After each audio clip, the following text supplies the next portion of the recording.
From the Denver Broncos Media Center, welcome to Broncos Country Tonight. Welcome to Broncos Country Tonight. It is game week. The Broncos play their first regular season game coming up on Monday night. They're going to take on the Seattle Seahawks. And to break it all down, joined in studio by the great Steve Atwater. What up, Pat? And the great Benjamin Allbright. Well, the mediocre Benjamin Allbright, but we'll yeah, what's up? What up? Doing his best Matt Patricia today. Look at this. Yeah, with the pen behind the ear. Yeah. I'm gunning for a non-titled play calling job with the Patriots. You're well on your way. Give you that call? Yeah, well, I would not give you a head coaching job. I think you'd be a disaster at that. But yes, as a non-titled coordinator, assistant coach job, I think you're right in line for that. Yeah, I feel like I could do a good job. Not be dog food, which is what this room smells like right now. And with that, let's go ahead and start on a couple of things. First of all, I want to start with the captains, okay? The Broncos named their captains today. Russell Wilson, not too much of a surprise there. Yeah, surprise. Cortland Sutton, Justin Simmons, Bradley Chubb, and Brandon McManus. Now, I thought the comments from Nathaniel Hackett were kind of interesting, talking about how there's a lot of guys he actually could have named or the team could have voted as captain because that's what they ended up doing. But it got me thinking about what's the purpose of the captaincy? Like what? Because the fact remains, quarterback should always be that guy. You go in the locker room, the quarterback should be where they look for leadership. So what's the point? Sometimes they're not. Okay. What do you do in those cases when your quarterback isn't a leader? I start looking to next year when you draft Trey Lance.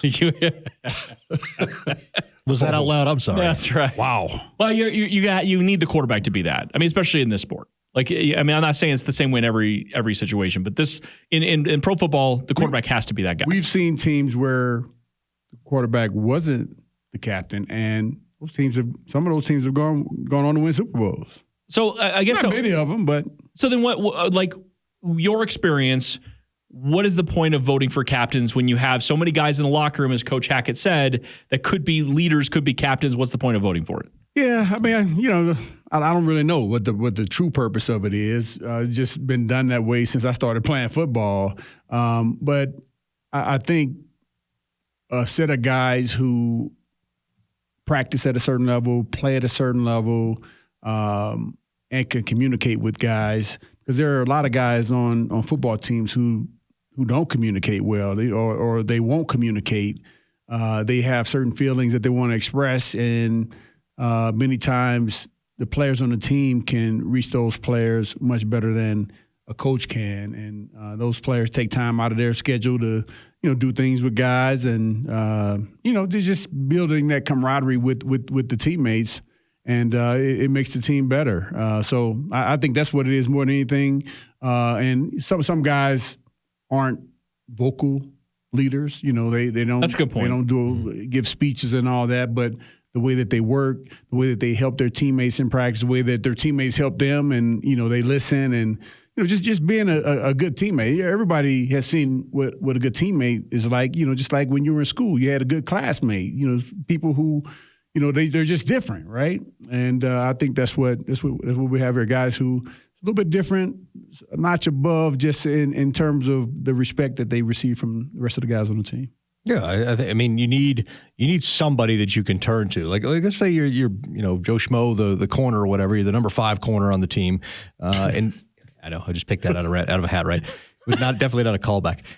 But I mean, you're having an issue and you don't know how to approach the coach, but you got these leaders, you guys who've been around, guys, point of contact, got frame of reference, guys that you can count on every time. And I think that's what captaincy is about, or at least that's what I've always assumed that it was about. It's a leadership role, but it's also a lead by example role as well. Like you look to those guys. If they're loafing, you probably feel entitled to loaf too. But if they're never loafing, then you probably feel like you got to step your game up, because those guys don't I don't want to let them down. Yeah, and the more of those guys you have on the team, the guys who are going to put in the work, and normally the captains are the guys who work, who are the kind of hardest workers as well. Guys come in, they see that, they're like, oh, I got to match this. Right. And if you don't, guess what?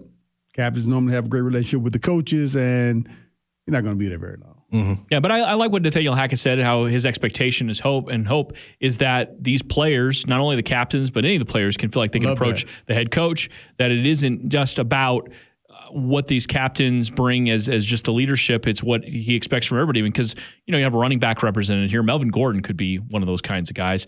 We could go into have a linebacker represented, Josie Jewell, who's also a special teams player, could be one of those. Garrett Bowles, right? Offensive line. So it sort of feels like a lot of guys could step into this role. But I like the way you sort of defined it. It's a bit of the hierarchy of the locker room. It's a bit of when something needs to be done, these are the guys that we look to that will sort of anchor things. Yeah, I think that's just in my experience. That's what it was. Normally, the guys were guys who many times they could see if a person is struggling, and they could say some words to them, give some encouragement, and they know the playbook extremely well. So if a person was having some problems, just learning a different concept or something, they could take the time with that person, with that player, and get them up to speed.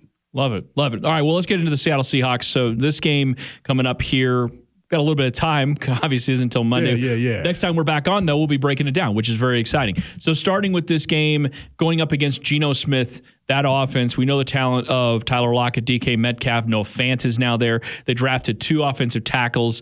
That's going to be a point of emphasis, I'm sure, for the Broncos to see how much leverage they can get there. But again, you know where the Seattle Seahawks are. I think the biggest storyline remains, Ben, I'll start with you, is the location. The fact that this is in Seattle with that raucous crowd, that for me is the biggest overarching point of this whole thing. Well, yeah, and you want to go out and get him a win. There's certainly something behind that, but you want to go out and get a win as a team, solidify your identity. You got a brand new coach who's looking for his first win too. I mean, yeah, you got preseason wins, but that doesn't really count.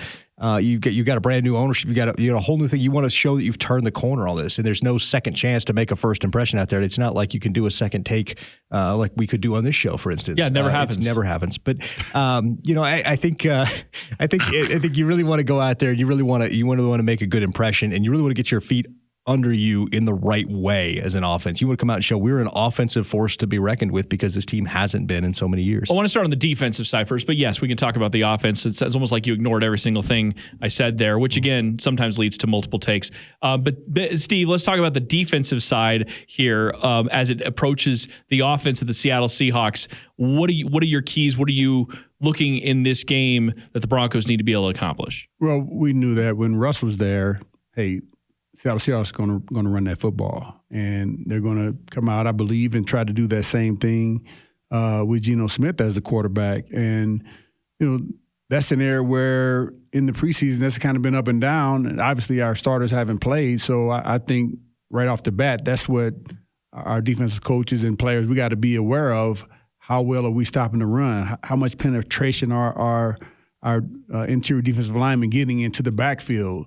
How are our linebackers reacting, and are they being physical at the point of contact? So, I think that is going to be good because they've been practicing well. We're going to get Jonas Griffith back, I think, is what it sounds like. So I think it's going to be a very physical game. But yeah, I think right off the bat, we got to be cognizant of how well we're stopping the run. Well, and it's a matter of knowing that they want to do that, and then what Seattle can do to sort of basically rope you into playing up into the box and then hit you over top with some of their big receivers. So that's going to be one of the challenges. Now to the other side of the ball, Ben, I know you're very excited to talk about this. For the Broncos offense going against the Seattle defense. He already gave you an answer for that. Oh, that's right. All right. Well, Steve, I'll come back to you. Right back to I think this is one of those kinds of games where you can, I know that we eventually want to see the offense have some really explosive moments, but this is one of those where and as Coach Hackett sort of put to it in the press conference, you need to start leaning on some things, leaning on who you are and stay within your structure, and that's how you're going to get through some of the early maybe bumps that they see. Yeah, and I don't think you need to have an offensive explosion to start this thing off. I mean, we all want that. We want that. But, the crawl, walk, run methodology, you want to be walking as an offense, though, at least. You want to make sure you're hitting your marks and all that kind of stuff moving down there. You got to be getting at least a field goal, every drive. You don't want to be punting the football. You got to get down there and get field goals. And eventually you'll start to jog and then run, with this thing as it comes together. But when you have a new quarterback, new coach, and everybody's learning all these things together, I don't think you're going to be hitting on 100%, especially since you haven't had any preseason games in week one. But you want to make sure that you still have a core competency. So you got to go out there and you got to score points. You got to put points up and show you can do it. They got a talented secondary there. I know I talked about the defensive line right off the bat, but between Diggs and Adams there at safety, that might be we talk about the Broncos all the time with their safety tandem. That's right up there with one of the best.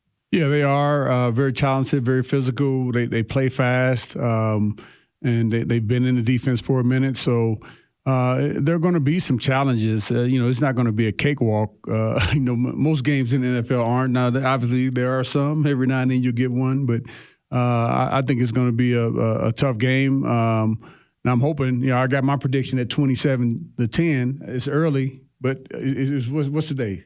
Tuesday? Yeah. Super early. 27-10. That's So you got it as a blowout. I mean, that's not a blowout, but in the NFL terms, anything over 10 points is a blowout. Yeah, but it may be 20-10 until the fourth quarter. Then we bam, bam, bam. All right.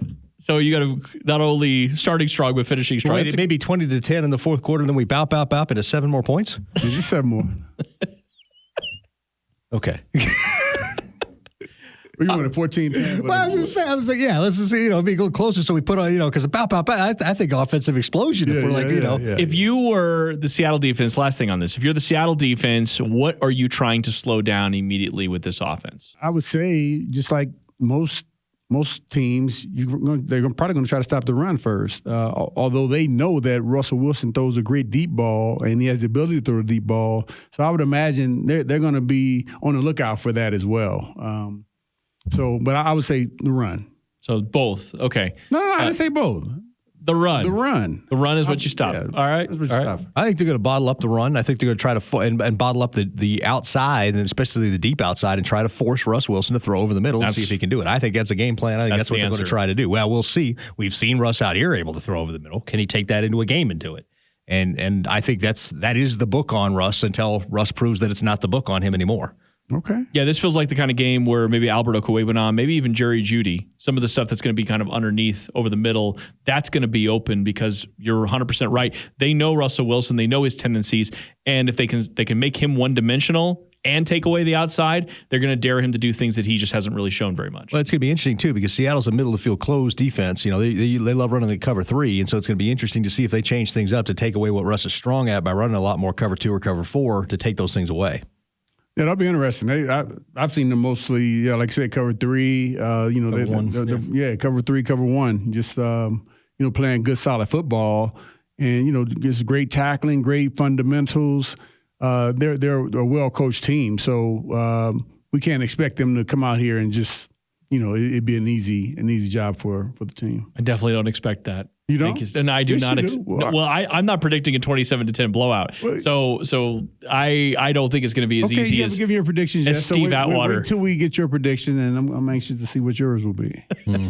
Can't wait. Thanks for hanging out with us, man. Thank you, Ryan. Steve, you're the best. For Benjamin Allbright, I'm Ryan Edwards. Thanks for watching Broncos Country Tonight.